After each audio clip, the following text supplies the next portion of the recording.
Hijo de la guerra. Parte 9. Diario de un hijo de la guerra. Mi situación en este momento depende de usted. Julio, 2015. ¿Qué hay, mi señor?, dijo Galdino a manera de saludo, y para corresponder introduje el índice derecho a través del tejido de metal. ¿Por qué no vino la semana pasada?, me reclamó. No tenía por qué darle una explicación, no obstante, lo hice. Te pasaste conmigo el otro día. Galdino desvió la mirada. No recuerdo. Pues yo sí, expliqué. Ya. ¿Qué te andas metiendo? Guardó silencio y después soltó.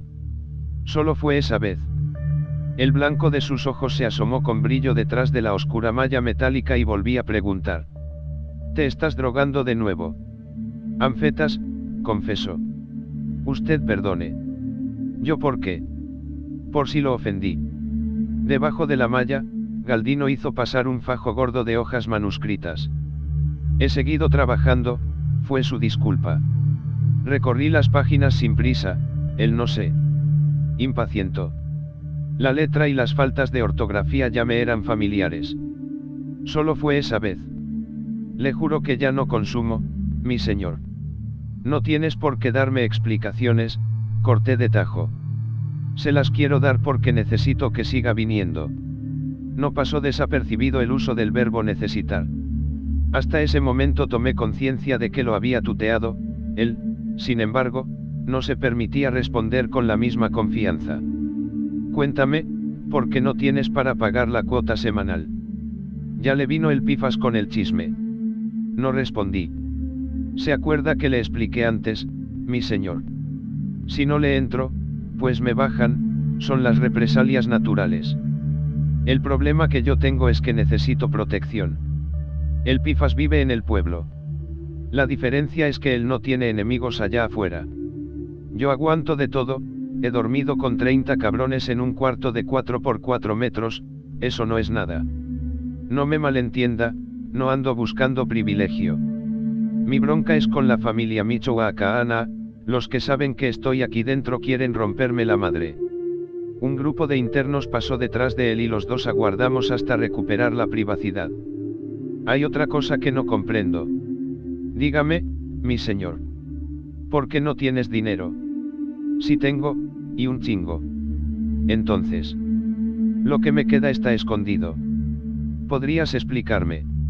Mire, primero estaba el dinero que el gobierno me quitó, ese ya no regresa. Luego, la lana que puse a nombre de otras personas. Algunas se han aprovechado. Y, por último, los ahorros que enterré aquí y allá por si algo así me pasaba. Esa última parte es mi jubilación. ¿Y por qué no tienes para pagar 2.000 pesos a la semana? Resopló con fuerza y se agarró con 10 dedos a la malla que nos separaba. Le voy a orientar. Cuando me metí preso y descubrieron que yo era Galdino Mellado Cruz, vino a verme gente de Hacienda, una señorita y 2 cabrones, con identificación oficial y todo, se pararon ahí mismo donde está usted ahora. Me informaron que le habían bajado una camioneta a Rosaura, mi vieja, y también le congelaron sus cuentas de banco. Luego se metieron con mi mamá, por eso estaba enojada la vieja, porque le quitaron las panaderías que había puesto a su nombre. Además, se apañaron una casa grande que teníamos en la colonia Lindavista. En fin, ¿para qué le sigo contando mis miserias? Continúa, por favor. Soltó el tejido metálico y siguió hablando. Los bienes que estaban a nombre de otras personas también se perdieron, unos porque Hacienda los detectó y otros porque los familiares se asustaron o se agandallaron. Comprende. Pero todavía te queda el dinero que tienes escondido. Claro que sí. Los Zetas fundadores hicimos harta lana. ¿Y por qué no les pides ayuda? Ni madres. De esta salgo yo solo. No voy a mostrar debilidad para que luego vengan a cobrarme. Ya hablaré con la compañía cuando esté fuera, antes no. Al fin que faltan pocos meses. ¿Cómo resolverás de aquí a entonces tu situación? Galdino bajó la vista y luego la regresó al lugar desde donde se asomaba. Discúlpeme, mi señor, pero yo ahorita. Mi situación en este momento. Pues depende de usted. Favores allá afuera me deben muchos y todo se lo voy a pagar, se lo juro. Nos caímos juntos. Octubre, 1998. Fue por culpa de Hania que me agarró el gusto por las joyas. Empecé a usar relojes buenos, esclavas y anillos con piedras grandes, me dio también por coleccionar rosarios lujosos. Pasábamos el fin de semana en MC Allen porque ella montó un negocito. Cada vez que volvíamos a México, la chamaca traía joyería que luego vendía en el Gelis, sus compañeras se encargaban de colocar la mercancía entre los clientes. Nunca había tenido tanto dinero, sin embargo, gastaba más rápido de lo que me llegaba. Hania y yo visitamos los mejores hoteles de la frontera gabacha. Un día me preguntó si podíamos hacer otra cosa además de coger y gastar, y le respondí que no. Cogíamos y nos daban ganas de salir de compras, comprábamos y nos entraba urgencia de regresar a coger. No hay nada más entre nosotros. Insistió y yo lamí el lunar que parecía pezón. Para evitar que siguiera preguntando. Esa morra fue a toda madre conmigo. Cuando no estábamos en Reynosa, reventábamos mejor, mientras tanto, la Janet estaba cada día más estresada. El burdel la iba psicoseando, pasaba noches sin dormir. Cada vez que mi nuevo jefe, el delegado de la Procuraduría, visitaba Reynosa, se relajaba en el Gelis. En esa ciudad solo éramos 7 los agentes federales. De risa, ¿quién podría controlar un lugar así de conflictivo con tan poca gente? Por lógica, teníamos que estar apalabrados.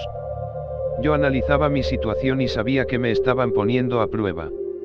Si alguien venía a decirme que tal o cual andaba con la maña, pues yo hacía como que no hacía, sabía respetar la instrucción de mis superiores, y también a aquellas personas que habían pagado por trabajar la plaza. Más que el dinero, me gustaban la influencia y la manipulación. Era mucha gente la que quería quedar bien conmigo.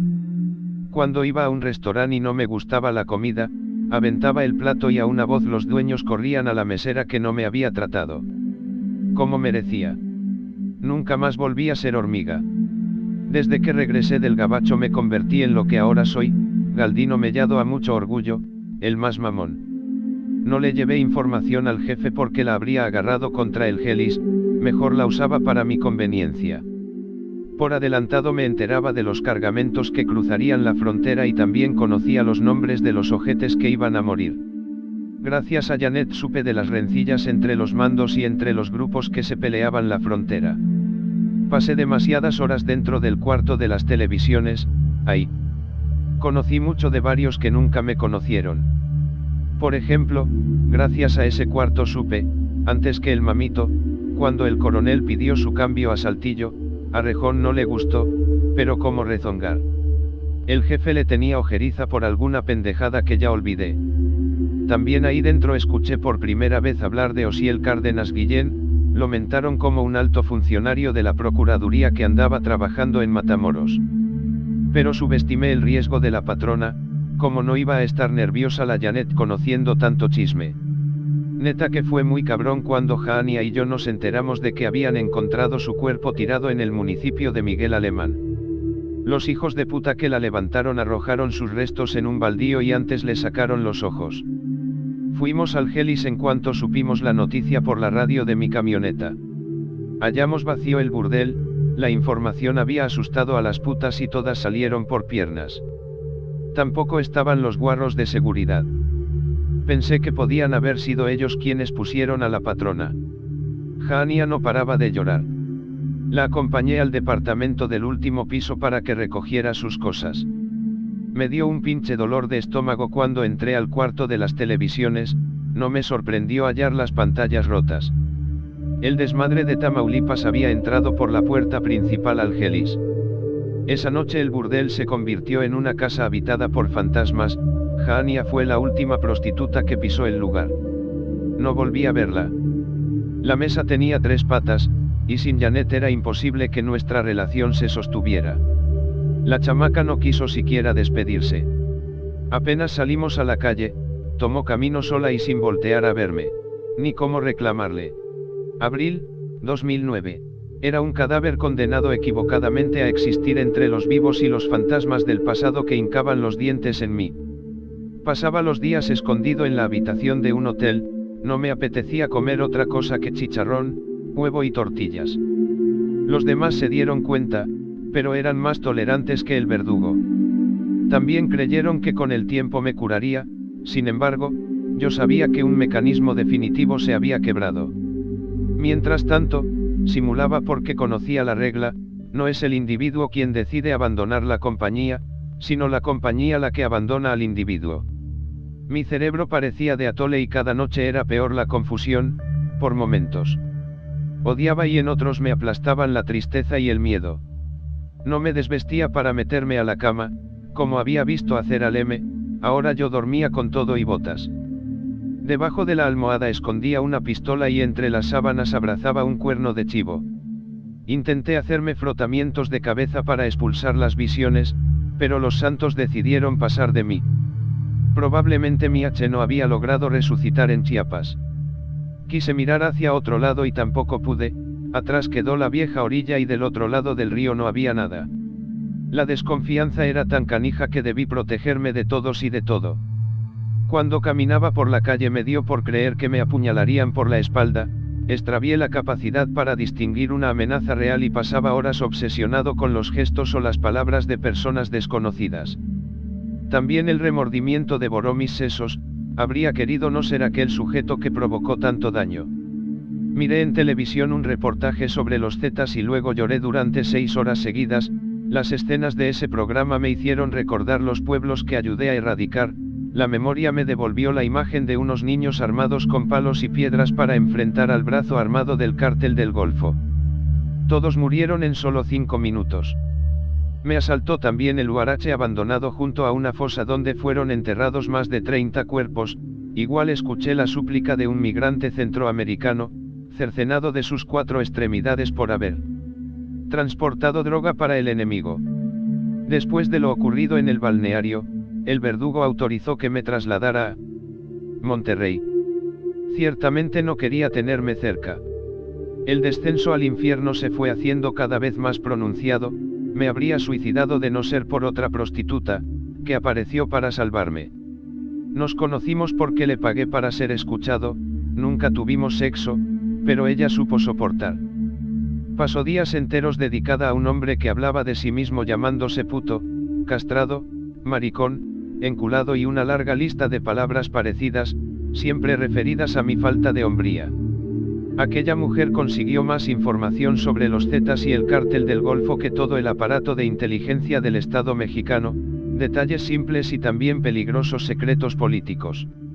La pobre no supo medir el riesgo que implicaba conocer tan a fondo mi vida y la de mis carnales, solo sentía pena por mí, un vato capaz de pagar una fortuna a cambio de una oreja que lo atendiera. Durante la 4ª o 5ª ocasión que nos vimos, ella se animó a proponer una solución, sacó de su bolso una caja pequeña donde había 2 jeringas y un par de papeles amarillentos. Me encabroné, a pesar de la botella de whisky caro que traía dentro del cuerpo, porque yo no le hacía a la chiva. También tengo problemas y esto me ayuda para relajarme, insistió la vieja. Me puse de pie y exigí que saliera de la recámara, pero ella no se rindió. No rechaces algo sin conocerlo. Tú lo que quieres es matarme, la acusé. ¿Por qué crees esa pendejada? Esto no mata. Nos inyectamos los dos para que veas que no hay bronca.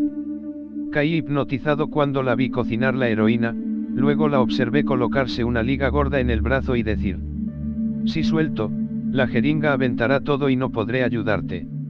Deja que primero te dé media dosis, con eso tendrás suficiente. Al final la dejé hacer, ella buscó una vena útil y ajustó el elástico alrededor de mi brazo.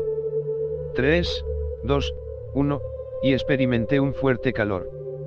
Primero sentí que los músculos se me aflojaban y, con ellos, los horrores que había coleccionado dentro de la cabeza durante meses.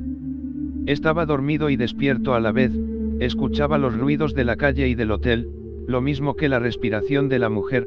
Entonces cerré los ojos y miré una película con las escenas más chidas de mi vida. De pronto, Lluvia entró a esa habitación, traía puesto su vestido amarillo. Mi cerebro se convenció de que ella había regresado. Estaba ahí, hablando con amor. La chiva la trajo de vuelta y entonces, en vez de llorar, pude reír. Apuntes del periodista. Agosto, 2015. No es tarea sencilla rescatar la biografía del inventor de los Zetas. Como otros que se han dedicado al oficio del narcotráfico, la vida de Osiel Cárdenas Guillén es elusiva porque se alimenta del mito. Investigando di con un mozo que vivió con él, durante los años 90 del siglo pasado, en el sótano del Instituto Nacional de Ciencias Penales, la escuela de la Procuraduría para los Ministerios Públicos y los agentes judiciales. Esa persona dice que Osiel dejó Matamoros para vivir en la Ciudad de México a los 19 años porque se le metió en la cabeza que quería ser judicial, lo rechazaron porque no contaba con el certificado de secundaria, así que buscó otra manera de permanecer, consiguió empleo como entrenador de los perros que tiene esa escuela. Dormía en un cuarto junto a las jaulas. El antiguo mozo afirma que los años como entrenador de Akita Siratua y Lars lo cambiaron para siempre.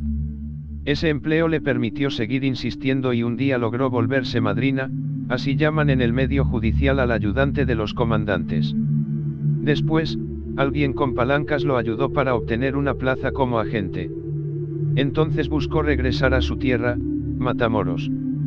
Poco tiempo después conoció a Salvador Gómez Herrera, un hombre que recién había hecho dinero transportando droga hacia Texas. Cuando la disputa por el poder en la región se puso al rojo vivo, el Chava Gómez, como se le nombraba entonces, fue tras la oportunidad porque la compañía estaba descabezada. Siempre pasa así cuando caen los altos mandos, el soldado ambicioso trata de volverse general. Gómez se armó de valor, apoyado por el comandante Osiel Cárdenas Guillén, quien le consiguió una falsa patrulla de caminos para que lo custodiara mientras viajaba con libertad por todo el estado. El problema vino cuando los gringos empezaron a decir que el Chava se había convertido en el nuevo líder del cártel del Golfo. En julio de 1998 el comandante Osiel y el Chava Gómez andaban cerca de la carretera Queseil de Matamoros con rumbo al mar, cuando un grupo de federales les bloqueó el paso.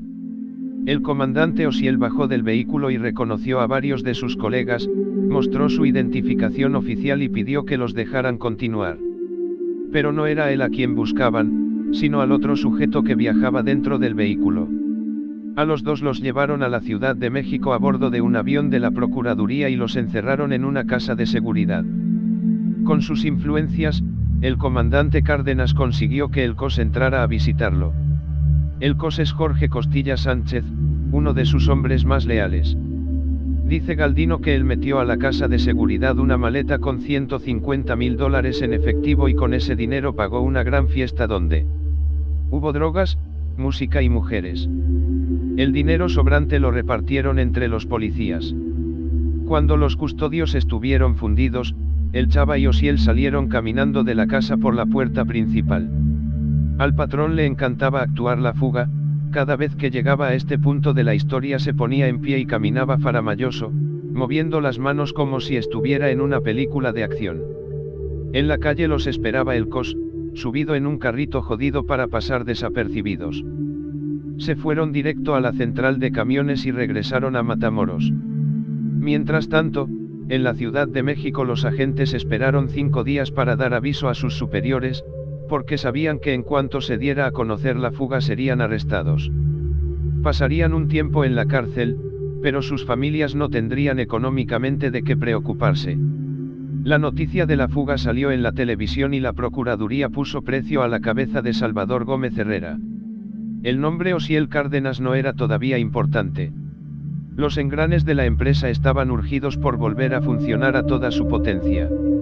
El problema del negocio no eran las utilidades sino una estructura que pedía a gritos un jefe capaz de hacerse cargo. Muchos aspiraban a ocupar ese puesto y por eso estaban matándose, aunque ninguno había probado habilidad para recomponer las cosas con el gobierno, y la particularidad de este negocio es que no funciona sin la cooperación del poder público. A su vuelta, el Chava Gómez retomó las riendas y su socio comenzó a viajar por distintos lugares del país. De aquella época es el rancho que Osiel Cárdenas compró en Tomatlán, al sur de Puerto Vallarta. Según Francisco Vázquez Guzmán, un asistente de Cárdenas que más tarde testificaría en su contra, cada vez que iba a Guadalajara regresaba con maletas llenas de ropa. Tenía gusto por las camisas, los trajes y los zapatos de marca. Andaba siempre acompañado por el COS, aquel que le llevó dólares a México para comprar su libertad. Algo importante que hizo Osiel durante esos viajes fue arreglarse con los proveedores colombianos, los invitó al rancho de Tomatlán y les dio el mejor de los tratos. El contacto con la gente de Cali era importante para asegurar mercancía barata y mantener la calidad. El Chava andaba agradecido con Osiel, pues estaba consciente de que el escape de la casa de seguridad había sido obra suya y estaba dispuesto a pagar como su amigo quisiera. Cárdenas Guillén no dudó cuando el jefe le tendió la mano, en ese momento no le interesaba el dinero sino sus perros. Quería ladridos y dentelladas que a una orden suya aniquilaran al enemigo. Si antes ambos se fugaron fue porque tuvieron suerte, argumentó con su empleador, pero en el futuro no debía dejarse nada al azar. ¿Qué quieres, compadre? Necesitamos contratar a los mejores hombres para que nos protejan, respondió Osiel. ¿Qué necesitas?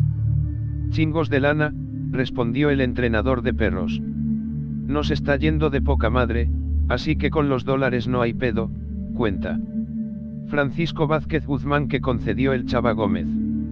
Días después de aquella conversación, Arturo Guzmán de Cena se convirtió en el primer soldado con quien Cárdenas Guillén pudo emprender su nueva estrategia. El Chava se portó generoso con la paga para este militar formado en Estados Unidos. Según Galdino, el primer encargo que de Cena recibió fue cerrar el burdel en Reynosa, porque en el Gelis se espiaba a los clientes y la información iba a dar directo a las oficinas de la DEA. En venganza porque los gringos habían ordenado la detención del Chava, Arturo también recibió la instrucción de chingarse a la patrona, porque dice que era agente extranjera. El mata amigos. Marzo, 1999. La única vez que vi al Chava Gómez tenía una bala dentro de la cabeza. Otro compa y yo fuimos avisados de un cuerpo tirado por el rumbo del Mezquital. Nadie investigó su muerte porque en aquel entonces había tantas muertes que nadie hubiera podido averiguar un carajo. Yo no sabía entonces qué tan importante era Osiel Cárdenas Guillén, y tampoco que Guzmán de Cena ya trabajaba bajo sus órdenes. Mientras Osiel andaba de viaje, en Tamaulipas el Chava perdió el piso, o al menos eso fue lo que Arturo reportó a su nuevo jefe, que andaba igual de ostentoso, como antes de que los agarraran. No había entendido nada. Si la DEA ya lo había puesto una vez, no tardaría en ponerlo de nuevo, y en la siguiente ocasión no habría ni cómo rescatarlo. Entonces Cárdenas decidió tomar cartas en el asunto. De Cena nos presumió tiempo después que la decisión de eliminarlo la habían tomado juntos. Para ese momento el patrón ya tenía en la mano los pelos de la burra, el contacto con Cali y amigos en el gobierno. La compañía no podía perder un rumbo que apenas se había compuesto. Fue a principios de marzo de 1999 cuando el patrón llamó a Gómez Herrera y lo invitó a comer a un restaurante que los dos conocían en la playa. Pasó a buscarlo en una troca discreta junto con Arturo, quien iba sentado en el asiento trasero. El conductor sugirió que viajaran sin escolta para no llamar la atención, al fin que con De Cena bastaba para estar protegidos. Les dio mucho gusto verse, contó Arturo, y que iban a broma y broma. Osiel Cárdenas era bueno para hacer reír a la gente y por eso el Chava no se enteró de la trampa. A la altura del Mezquital, entre pendejada y pendejada, Arturo metió un plomazo dentro de la cabeza del copiloto. Osiel giró el volante y llevó la troca hacia un terreno con hartos matorrales. Cuando se aseguraron de estar solos, De Cena bajó al muerto y lo puso de rodillas, con la cabeza contra el suelo ardiente. Volvió después a subirse al asiento trasero y concluyeron juntos el viaje en el restaurante preferido del Chava, ubicado al sur de Playa Bagdad. Mientras comían, dejaron lavando la troca en un estacionamiento cercano. Fue ese día cuando De Cena comentó que buscaría al resto de los militares que nos habíamos formado en el Fuerte Hood. Urgía, porque según Osiel Cárdenas, los familiares del Chava buscarían revancha. Nueva comisión. Abril, 1999. Heriberto Lazcano llegó a la oficina de la Procuraduría acompañado por mi jefe, el delegado en Tamaulipas. A legua se veía que se habían tomado confianza. El Lazca siempre caía bien parado. A diferencia de Cena, Heriberto tenía mano izquierda. De buena gana le hubiera dado un abrazo, pero Heriberto me frenó con un apretón de mano. Por la manera en que me miró, entendí que estaba encabronado. Se había dejado crecer la melena y llegó vestido de civil, traía pantalón de mezclilla, playera blanca y una chamarra negra de la policía. El delegado, un coronel bien conectado en México, citó al personal de la oficina para una reunión de rutina donde los agentes debíamos reportar lo relevante que estuviera sucediendo en el municipio. Salió obviamente a cuento lo del cadáver del Chava, que hallamos en el mezquital, y ordenó que nos preparáramos para la represalia. Los familiares de Gómez Herrera habían amenazado con romper madres para vengar su muerte. Mientras el jefe hablaba, Heriberto tomaba notas, le sabía bien al cuento del secretario particular. Al final de la reunión mi coronel dijo que necesitaba hablar a solas conmigo. No me sorprendió cuando el jefe puso sobre la mesa el tema de la patrona del Gelis. Ambos éramos clientes del lugar y él sabía que yo me la vivía ahí dentro. Pero el Lazca no permitió que divagáramos. ¿Sabías tú que ahí se espiaba a los clientes? La pregunta me puso fuera de la cancha y tuve que detenerme para no responder una pendejada. Con calma expliqué que, cuando acompañé a Jaania para que recogiera sus chingaderas, después de que nos enteramos de la muerte de la patrona Janet, husmeando por el Gelis di con una habitación donde había monitores rotos y cables arrancados. Esa vieja era oreja de la DEA, escupió con desprecio Lazcano. No chingues, dije, y fui sincero. Por las conversaciones que tuve con la patrona creí que trabajaba para el cártel de Juárez, pero me guardé esa información. ¿Estás seguro de lo que dices? Intervino impaciente el delegado. Jaania jamás me dijo nada y dudo que ella lo supiera. ¿Dónde está ahora tu vieja? Quiso saber el Lazca. El día que mataron a la patrona agarró sus cosas y se largó de Reynosa. No estarás protegiéndola, cabrón. Insistió Heriberto. Respondí que no. Tá bien, cerró la charla el delegado. Me habían dejado como hielo dentro de un congelador, pero qué pendejo. ¿Quién más que los gringos para invertir en tanta tecnología en una casa de putas de la ciudad más pinche de la frontera? Temí que mi pendejada pudiera salirme jodidamente cara. Aquí el cabo Lazcano tiene otras cosas que hablar con usted, mencionó el delegado y nos despedimos con un saludo militar. Ya solos, Lazcano propuso que fuéramos a tomar una cerveza. Respiré hondo, recogí la pistola del cajón de mi escritorio y salimos de la delegación. Subimos a la camioneta, y como solía hacer con Rejón. Cuando recién llegamos a Reynosa, nos pusimos a dar vueltas por la ciudad con el aire acondicionado a toda potencia. Te juro que no sabía lo de Janet. No tenía ni puta idea de que era espía de los gringos, precisé. Cometiste un error cuando nos llevaste a ese burdel, cortó Heriberto, tajante. Yo solo quería que la pasáramos bien. El aire enfriado salió por las rejillas. A otra cosa, mariposa, propuso finalmente Lazcano. Se relajaron los músculos detrás de mi cuello. Nos mandaron a la boca del lobo, dije, refiriéndome a Tamaulipas. Por eso no debemos dividirnos, reviró Lazcano. ¿Qué has sabido del resto? Interrogué. Hay una misión que nos juntará de nuevo. ¿Me van a sacar de Reynosa? Pregunté con la esperanza de escuchar una respuesta afirmativa. Solo sé que el delegado quiere que apoyemos a un comandante, uno que se encargará de tranquilizar las cosas por aquí. Un principal. Algo así. Algo así, repetí. Una cosa más, cabrón, concluyó el Lazca. ¿Qué? Con los gringos nada. No mames. Innecesario aclararlo, carnal. Pues solo para que no vuelvas a equivocarte. No dudes, contigo donde digas. Vale, pues. Nos despedimos en la puerta de la Procuraduría y no volvimos a vernos hasta 15 días más tarde, cuando el delegado nos asignó la nueva comisión. El M. Mayo, 1999. Tal como Lazcano anunció, el coronel llamó para decirme que, por tiempo indefinido, prestaría servicio de escolta para un oro. Debía entregar mi escritorio y la unidad que me habían asignado a otro sargento que estaba por llegar a Reynosa, cada vez éramos más los militares que trabajábamos como policías judiciales. Mi sucesor también había recibido entrenamiento en Estados Unidos, pero no fue al Fuerte Hood. En Matamoros, me citaron en una residencia impresionante. Pensé que trabajaría para el gobernador, era un búnker enorme e impenetrable, tenía un zaguán blindado, muros y malla ciclónica de más de 3 metros de alto que rodeaban los límites de la propiedad.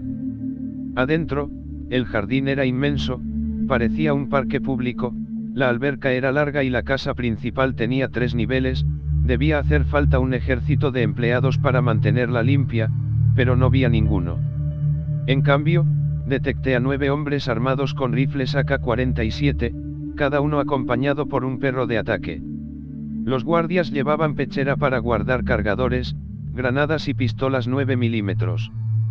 Todo estaba en silencio, porque fui uno de los primeros en llegar. Me dio un gran gusto el reencuentro. No sabía que la convocatoria era para los integrantes del Grupo Z, por cuanto me había dicho Lazcano, supuse que además de él estarían Arturo Guzmán de Cena, El Hammer, Óscar Guerrero, Rejón y acaso Betancourt, pero en total respondimos 21 al llamado. A la mayoría nos había sentado bien el sueldo de la Procuraduría, habíamos ganado peso y pelo, clarito se veía que debíamos volver a hacer ejercicio. Efraín Teodoro Torres había sido enviado a Veracruz, otros estuvieron en Sonora, Baja California, Chihuahua, Nuevo León y Tamaulipas. Allí me enteré de que ya contábamos bajas entre los 45 originales, con muertos, desaparecidos y algunos desertores, por ejemplo, de Juan José Salas no volvió a saberse nada, tampoco de Norberto Buenrostro y dicen que José Pablo Pineda dejó el ejército. De algunos podía pensarse que se habían pasado del lado del crimen organizado, pero esos nombres no se dijeron en voz alta. Seguro que el oro estuvo observando mientras nos saludábamos. Tardamos en verlo bajar unas largas escaleras que lo llevaron al patio donde nos habían reunido, lo acompañaba una mujer hermosa que guardó silencio mientras saludaba. Ese hombre, calvo y de complexión robusta, aunque no era alto sabía dirigirse de manera amable a la gente. A través de unos anteojos finos, miraba con firmeza y también hablaba con seguridad. Tenía gusto por lo bueno. Detrás de él se pararon 2 hombres que no formaban parte de su cuerpo de escoltas, supuse que eran asistentes, madrinas o algo así. Buenas tardes, muchachos, comenzó diciendo. Gracias por haber venido tan puntuales. Su misión desde hoy será importante, en sus manos estará mi seguridad y la de mi familia, van a resguardarme para que yo pueda hacer mi trabajo. Viajo por la República, así que no estarán quietos, en todo momento andarán conmigo. Donde coma, ustedes comerán, donde me hospede ustedes se hospedarán, y donde me empede, hizo una pausa, pues ustedes igual. La mayoría reímos con la broma. Detrás de la casa se encuentran estacionadas las unidades que utilizaremos para desplazarnos, todas son modelo del año y están blindadas. Deben saber que, por cuestión de seguridad, las vamos a estar cambiando, pero ustedes se encargarán de que siempre lleven las mismas placas. Así que apenas llegue una camioneta, deberán sacar la matrícula de la vieja unidad y colocarla en la nueva. Siguió dando instrucciones durante unos 10 minutos más, hasta que nos informó que esa misma noche lo acompañaríamos a una reunión de trabajo que tendría fuera de la residencia.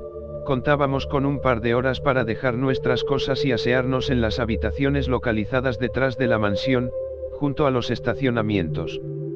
Esa vez el oro no dijo su nombre, pero aclaró que había una clave para referirnos a él. Soy el M. El M y nada más, de acuerdo.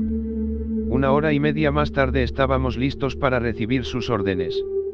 Arturo Guzmán de Cena se aproximó para decirme que yo sería el chafe del principal, al parecer habían informado al M que en eso yo era el más chingón. En el estacionamiento había 5 camionetas nuevecitas, una Escalade, donde viajaría el patrón, y 4 Suburban. Al volante de la Escalade me encontré con que el copiloto sería Heriberto Lazcano, en la primera hilera de asientos traseros irían el M y Arturo Guzmán de Cena y detrás Rejón y Betancourt.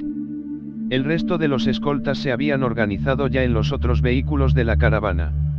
El convoy lo abría una patrulla de caminos que en las puertas llevaba pintado el número 0751, tanto me llamó la atención que tomé nota para luego preguntar con mis compañeros de la delegación de Reynosa por el sector al que pertenecía ese carro oficial. Por ellos luego me enteré de que se trataba de una patrulla falsa. Quienes habíamos tomado el curso de escolta, guardia y protección en el Fuerte Hood, sabíamos desenvolvernos como una máquina perfecta. Heriberto era el responsable de trazar la logística. En cuanto llegamos al lugar donde el M tenía su cita, un restaurante ubicado en medio de un huerto grande de árboles frutales, ordenó que el resto se desplegara para asegurar el perímetro. Cuando por radio le comunicaron que todo estaba en orden, Arturo Guzmán de Cena descendió de la Escaleid, luego, Heriberto y de Cena caminaron delante del principal mientras que Rejón y Betancourt lo siguieron a unos cuantos pasos de distancia. Las personas con quienes el M debía reunirse contaban con su propio cuerpo de seguridad, pero esos escoltas eran en todo distintos. Mientras nosotros íbamos vestidos con uniforme de la policía judicial, los otros llevaban ropas de paisano, pantalón de mezclilla, camisa a cuadros, cinto piteado, botas de punta y sombrero ranchero. Fue evidente que se sintieron incómodos al vernos llegar, porque cada grupo armado se ubicó en un extremo distinto del restaurante. Por supuesto que no había más clientes esa noche, el local había sido reservado para celebrar una reunión discreta. El M pasó varias horas conversando con sus invitados. Casi al finalizar, por instrucciones del Lazca, me aproximé a su mesa para preguntarle al M si quería que fuéramos preparando la caravana. Antes alcancé a ver que el patrón recorría unos álbumes con fotografías de casas, autos deportivos y sobre todo de perros, enormes perros de pelea premiados en distintas competencias. Después de responderme, nos movilizamos cada uno a su respectivo vehículo y volvimos al búnker. Apuntes del periodista. Agosto, 2015. Osiel Cárdenas Guillén estaba por cumplir los 31 años cuando conoció a Andrea Posada, los presentaron en Monterrey y él la invitó a comer a la Gran Muralla, un restaurante de comida oriental calificado con 4 estrellas, para después seguir la fiesta en el bar La Tumba, que estaba en el barrio viejo de la ciudad. Así lo declaró ella cuando fue detenida por la autoridad. Una fotografía de prensa, que también es parte del expediente, la muestra rubia, guapa y de ojos grandes. La señora Andrea Posada contó a la policía que era originaria de Medellín, Colombia, y que vino a México para trabajar en una empresa comercializadora. Según su testimonio, no se enamoró de Osiel Cárdenas Guillén sino de Ricardo Garza, un empresario que era dueño de varios ranchos en el norte y el occidente del país y solía vestirse con trajes de la marca Hermenegildo Cegna. Al día siguiente del primer encuentro, Ricardo Garza le envió un ramo de flores y un perfume que hizo traer de San Antonio. Aunque era un hombre ocupado, continuó llamándola durante los días posteriores. Tenía negocios en Guadalajara y la Ciudad de México, también en la península de Yucatán y en Tampico. Con esa vida disfrutaba de pocos minutos libres y sin embargo no perdió oportunidad de mostrar interés por ella. Andrea se sorprendió por el número de personas dedicadas a cuidarlo. La segunda ocasión fueron a cenar a Guacamaya, un restaurante exclusivo ubicado en San Pedro Garza García. Ahí, ella contó que buscaba trabajo. Entonces el empresario se entusiasmó al saber que tenía tiempo para dedicarlo a la relación. Su vida laboral lo obligaba a moverse de un lado a otro y deseaba que la joven lo acompañara a sus viajes. ¿Me estás proponiendo que sea tu novia?, preguntó Andrea. Sí, dijo él. ¿A dónde me quieres llevar?, apremió ella. Se te antojan unos días en el mar. Andrea aceptó. Andrea, quiero ser muy sincero contigo. Ella conocía el discurso de la sinceridad masculina porque ya antes lo había escuchado. ¿Eres casado?, interrumpió. No, no. Es otra cosa lo que quiero decirte. No quiero tener secretos contigo. Como sabes, soy ganadero y pronto te llevaré a conocer mis ranchos. Pero antes de que pase algo más entre nosotros, debes saber que también me dedico a otro tipo de negocios. Andrea Posadas confesó a la policía que ya le había pasado por la cabeza que Ricardo Garza anduviera en asuntos chuecos. No era la primera vez que salía con alguien cuyo modo de vida fuera así de suntuoso. Necesito ser honesto para que seas tú quien decida si seguimos con esto. A partir de aquella tarde en el Guacamaya, Andrea pasó 6 meses de su vida pegada a Ricardo Garza. Viajó para conocer el penthouse que tenía en el fraccionamiento Puerta de Hierro de Guadalajara, también lo acompañó a su rancho de Tomatlán, a unos cuantos kilómetros del mar. Durante una semana permanecieron en un yate de más de 100 metros de largo, y ahí dentro tuvieron una intimidad que en tierra era difícil conseguir. Ricardo solía ir resguardado por una veintena de hombres que parecían militares, y ella notó que todos los gastos de su novio se pagaban en efectivo, no usaba tarjetas de crédito y tampoco conservaba más de 2 días el mismo celular. Todo el tiempo estaba cambiando de aparato y un asistente era responsable de ordeñar los contactos del dispositivo desechado para introducirlos en el nuevo. Cuando los socios de Cali visitaron de nuevo el rancho de Tomatlán, Ricardo Garza descubrió que Andrea era una anfitriona magnífica, pues los recibió con grandes atenciones. Nada en ese momento podía ser mejor para el mexicano, andaba enamorado, tenía poder, dinero y conexiones, contaba apenas 31 años, y estaba en paz con su pasado. El bisonte. Agosto, 1999. Con el M conocí muchos lugares de México, tenía un yate grande cerca de Puerto Vallarta y un departamento lujoso en Guadalajara. Íbamos de aquí para allá, aunque a veces también nos dejaba salir francos. Viajaba en avión, y nosotros llevábamos las camionetas de una ciudad a otra. Su novia colombiana era muy amable y le gustaba lo bueno. Como yo sabía dónde comprar joyería fina, un día el Lazca me mandó a MC Allen por una gargantilla de brillantes que pagué en efectivo con billete verde. El patrón también tenía oficina en Monterrey, subiendo por la sierra hacia la zona donde hace menos calor. Trabajaba muchas horas, pero igual sabía divertirse. Cuando no estaba con la señorita se hacía acompañar por Jorge Costilla el Cos, y por su hermano, al que nos presentaron como Tony Garza, aunque después cambió su nombre artístico por el de Tony Tormenta. Cada vez que andábamos de comisión, el M nos daba harta lana para cubrir nuestros gastos, cumplió su promesa del primer día, porque dormíamos en los mismos hoteles que él y jamás se olvidó de nosotros cuando hacía negocios en un buen restaurante. De tanto convivir, algo comenzó a pegársenos de su modo de hablar y de vestir, el que mejor agarró la onda fue el Lazca, y es que tenía físico de actor.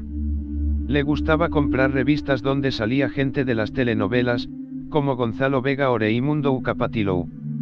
Con el dinero que nos pagaban podíamos traer los mejores trapos, pero no todos aprendimos a sobresalir.